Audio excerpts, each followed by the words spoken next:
రాష్ట్రపతి ప్రసంగానికి ధన్యవాదాలు తెలిపే తీర్మానంపై అఖిలేష్ యాదవ్ మాట్లాడుతున్నారు. లైవ్ లో చూద్దాం. का दावा वो है खुद किसी के सहारे के लाचार। हम अयोध्या से लाए हैं उनके प्रेम का पैगाम।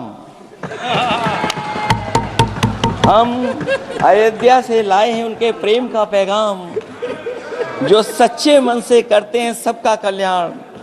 सदियों में जन जन गाता है जिनके गान, अभय दान देती जिनकी मंद मंद मुस्कान, मानवता के लिए उठता जिनका तीर कमान। अध्यक्ष महोदय, जो असत्य पर सत्य की जीत का है नाम, उफनती नदी पर जो बांधे मर्यादा के बांध, वो है अवध के राजा पुरुषोत्तम प्रभु राम।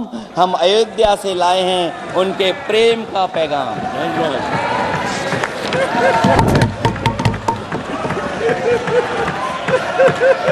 अध्यक्ष महोदय,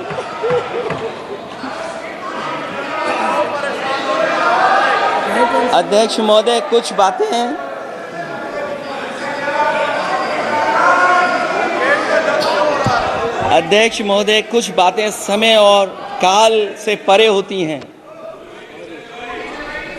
इसलिए आज यहाँ उत्तर प्रदेश के सदन में पढ़ा गया एक शेर याद आ गया,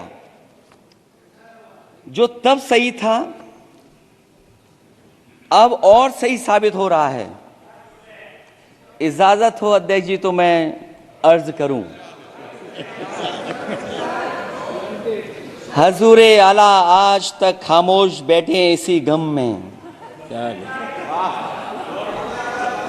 हजूरे आला आज तक खामोश बैठे हैं इसी गम में, महफिल लूट ले गया कोई जबकि सजाई हमने। योगी जी के लिए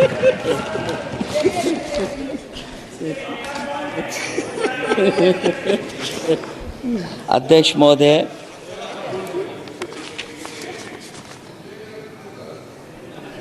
मैं मॉडल ऑफ कंडक्ट जब चुनाव हुआ लागू हुआ उस समय मैंने देखा कि कुछ लोगों पर मेहरबान रही सरकार और कमीशन भी।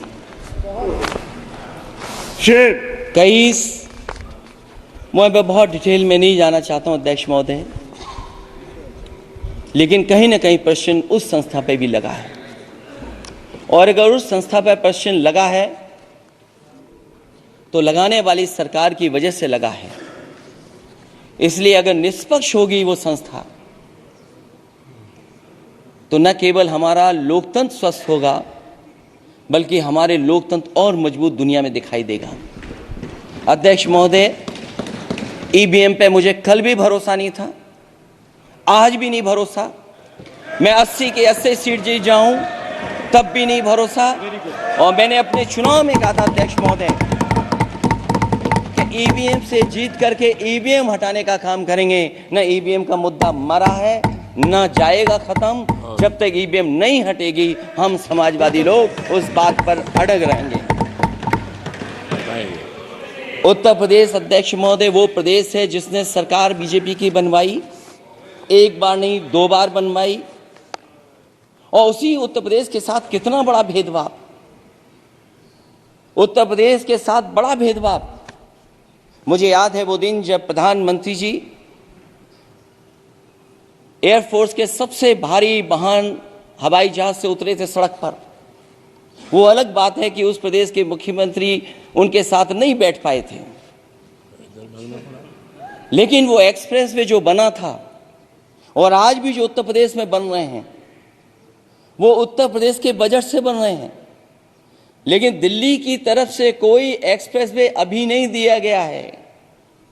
न केवल इंफ्रास्ट्रक्चर में भेदभाव हुआ है, बल्कि हमें याद है कि प्रधानमंत्री जी ने बड़े पैमाने पे गांव गोद लिए थे।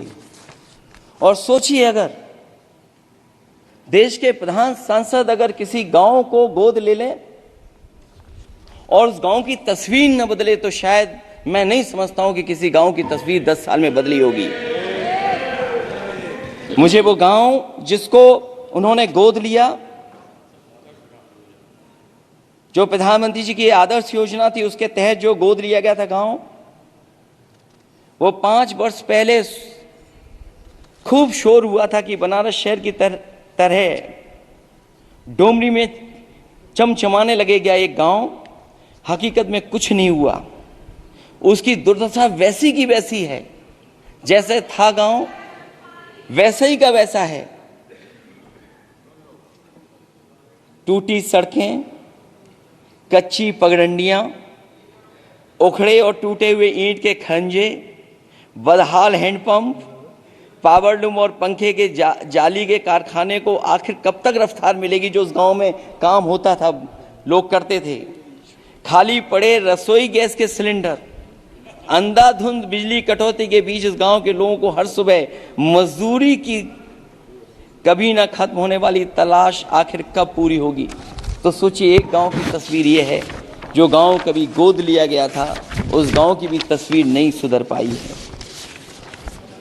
जो भाजपा के स्मार्ट सिटी के झूठे सपने में गांव के लिए कोई जगह नहीं है। अपने गांव गोद लेने की जो बात कही थी, क्या वो भी जुमला था अध्यक्ष जी? पता नहीं जिस गांव को गोद लिया था उसका नाम भी किसी को याद है कि नहीं। मैं नाम पूछ करके किसी को शर्मिंदा नहीं करूंगा, क्योंकि अगर नाम याद है तो ये तो और भी बुरी बात है कि अपने नाम याद रखने के बावजूद भी कुछ नहीं किया। जिसे गोद लिया जाता है उसे अनाथ बनाकर छोड़ देना अच्छी बात नहीं है। और अगर तस्वीर अध्यक्ष महोदय बदली हो 10 साल में उन तमाम गोद लिए हुए गांवों की, तो मैं सत्ता पक्ष के लोगों से कहूंगा जरूर इस सदन में बात रखें, जरूर बताएं आप। जो बात कभी अध्यक्ष महोदय कास्ट सेंसस की उठी थी, हम उस कास्ट सेंसस के पक्ष में हैं कि बिना कास्ट सेंसस के सामाजिक न्याय संभव नहीं है। सबको हक दिला पाना मुश्किल है।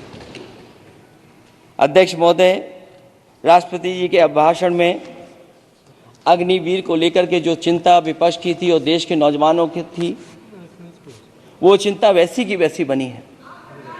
अध्यक्ष महोदय, मैं ये कहना चाहता हूँ, मैं खुद मिलिट्री स्कूल से पढ़ा हूँ। मेरे साथ के बहुत बड़े पैमाने पे लोग फौज में हैं। मैंने समय समय पे जो मेरे साथ पढ़े जो सीनियर थे उनसे भी जानकारी हासिल की है। बड़े बड़े ऑफिसर से मैंने पूछा है, वो शायद आपको न बता पाएं, लेकिन दबी जुबान में